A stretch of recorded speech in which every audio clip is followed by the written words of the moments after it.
ನಮಸ್ಕಾರ. ನಮ್ಮ ಯಶಸ್ವಿ ಫುಡ್ಗೆ ಸ್ವಾಗತ ಸುಸ್ವಾಗತ. ಇವತ್ತು ನಾನು ಬಾಗಲಕೋಟೆ ಚಿಕನ್ ಮಾಡ್ತಾ ಇದ್ದೀನಿ. ಅದಕ್ಕೆ ಬೇಕಾಗಿರೋ ಸಾಮಗ್ರಿಗಳು: ಚಿಕನ್ ಅರ್ಧ kg, ಖಾರದ ಪುಡಿ, ಬರೆ ಖಾರದ ಪುಡಿ, ಬೆಳ್ಳುಳ್ಳಿ, ಎಣ್ಣೆ ಸ್ವಲ್ಪ, ತುಪ್ಪ ಮತ್ತು ಕರಿಬೇವು. ಮಾಡುವಂಥ ವಿಧಾನ ನೋಡ್ಕೊಳ್ಳೋಣ ಬನ್ನಿ. 2 ಸ್ಪೂನ್ ಆಗುವಷ್ಟು ಎಣ್ಣೆ ಹಾಕ್ತಾ ಇದ್ದೀನಿ.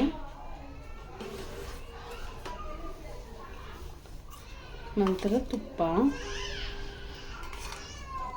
2 ರಿಂದ 3 ಸ್ಪೂನ್ ಹಾಕಬೇಕು ಅರ್ಧ kg ಚಿಕನ್ಗೆ.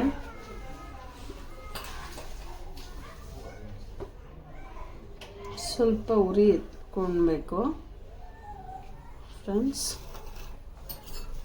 ಅಷ್ಟರಲ್ಲಿ ನಾನು ಈ ಬೆಳ್ಳುಳ್ಳಿನ ಜಜ್ಕೊಳ್ತೀನಿ.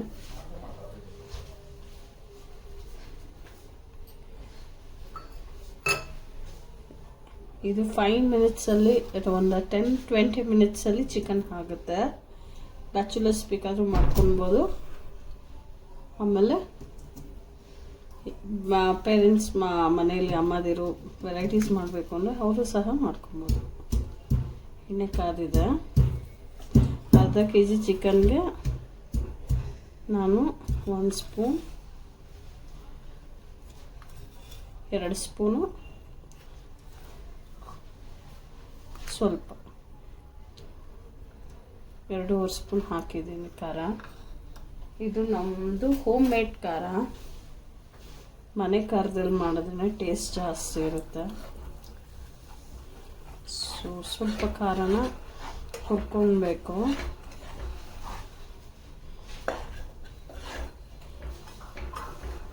ಘಮ್ ಅಂತ ಸ್ಮೆಲ್ ಬರುತ್ತೆ. ಆಗ ನೀವು ತೊಳೆದಿಟ್ಕೊಂಡಿರೋಂಥ ಚಿಕನ್ ಹಾಕ್ತಾ ಇದ್ದೀನಿ.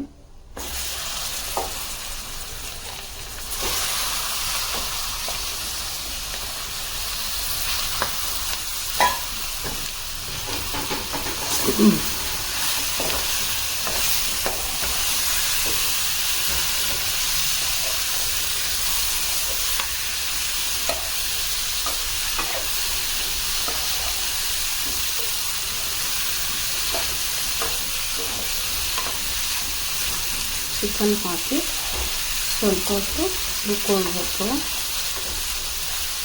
ನಂತರ ಇದ್ರ ಮೇಲೆ ಬೆಳ್ಳುಳ್ಳಿ ಹಾಕ್ತಾ ಇದ್ದೀನಿ.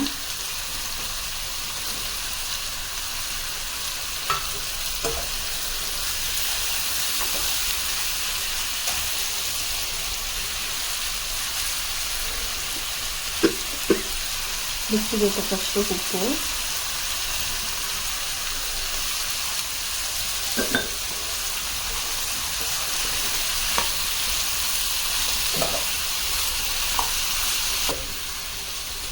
ಈಗ ಇದಕ್ಕೆ ಕರ್ಬೇವಿನ ಸೊಪ್ಪು ಹಾಕ್ತಾ ಇದ್ದೀನಿ. ಆಮೇಲೆ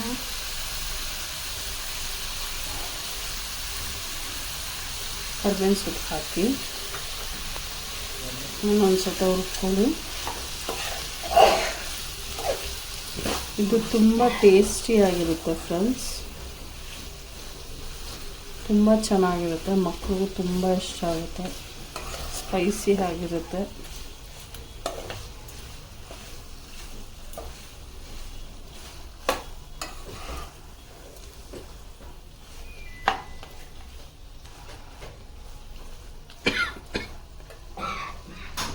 ನಂತರ ಬೇಯೋದಕ್ಕೆ ಸ್ವಲ್ಪ ನೀರು ಹಾಕ್ಕೊಳ್ತಾ ಇದ್ದೀನಿ. ಒಂದು ಅರ್ಧ ಗ್ಲಾಸಷ್ಟು ಹಾಕ್ಕೊಳ್ಳಿ ಸಾಕು. ಈಗ ಇದು ಬೇಯ್ತಾ ಇದೆ.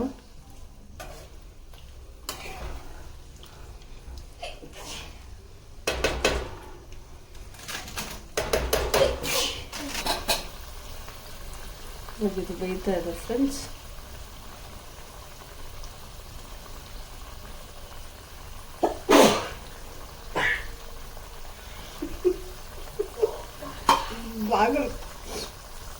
ಸ್ವಲ್ಪ ಹೊತ್ತು ಬಾಯಿ ಮುಚ್ಚಿಬಿಡೋಣ.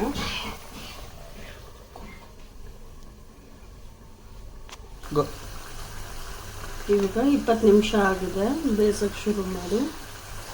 ಆಲ್ರೆಡಿ ಬೇಯ್ತಾ ಬಂದಿದೆ ಫ್ರೆಂಡ್ಸ್.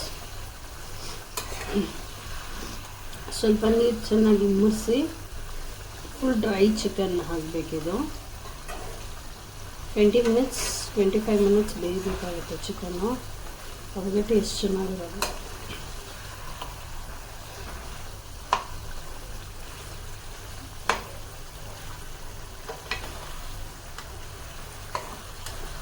ಇದಾಗಿದೆ ಫ್ರೆಂಡ್ಸ್. ಈಗ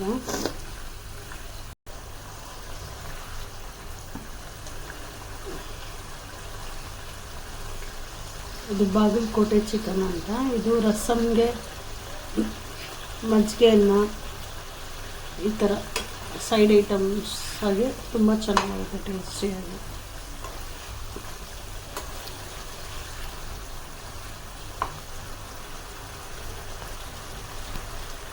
ಸೊ ಆಗಿದೆ ಇದು. ನೀವು ಒಂದ್ಸಲ ಮನೇಲಿ ಮಾಡ್ಕೊಳ್ಳಿ, ತಿಳ್ಕೊಳ್ಳಿ. ಇಷ್ಟ ಆದರೆ ಲೈಕ್ ಮಾಡಿ, ಕಾಮೆಂಟ್ ಮಾಡಿ. Thank you. ಸೊ ನೋಡಿ ಫ್ರೆಂಡ್ಸ್, ಈಗ ಚಿಕನ್ ಆಗಿದೆ, ಫುಲ್ಲು ಡ್ರೈ ಆಗಿದೆ. ಸೊ ರೆಡಿ ಇದೆ. ಸೊ ಈಗ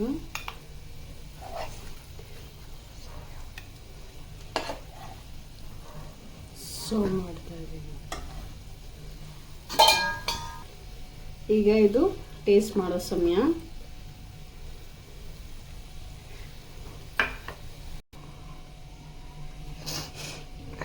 ಈಗ ಟೇಸ್ಟ್ ಮಾಡಿ.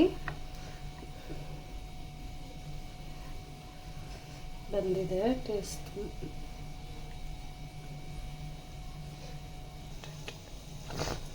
ತುಂಬ ಟೇಸ್ಟಿಯಾಗಿದೆ. ನೀವು ಮನೇಲಿ ಒಂದ್ಸತಿ ಮಾಡ್ಕೊಳ್ಳಿ, ತಿನ್ಕೊಳ್ಳಿ, ಹಾಗೂ ಲೈಕ್ ಮಾಡಿ, ಕಮೆಂಟ್ ಮಾಡಿ ಮತ್ತು ಶೇರ್ ಮಾಡಿ. Thank you. ಇನ್ನೂ ಹೆಚ್ಚಿನ ವಿಡಿಯೋಗಳಿಗೋಸ್ಕರ ನನ್ನ ಚಾನಲ್ನ ಲೈಕ್ ಮಾಡಿ, ಶೇರ್ ಮಾಡಿ, ಕಮೆಂಟ್ ಮಾಡಿ ಹಾಗೂ ಸಬ್ಸ್ಕ್ರೈಬ್ ಮಾಡಿ.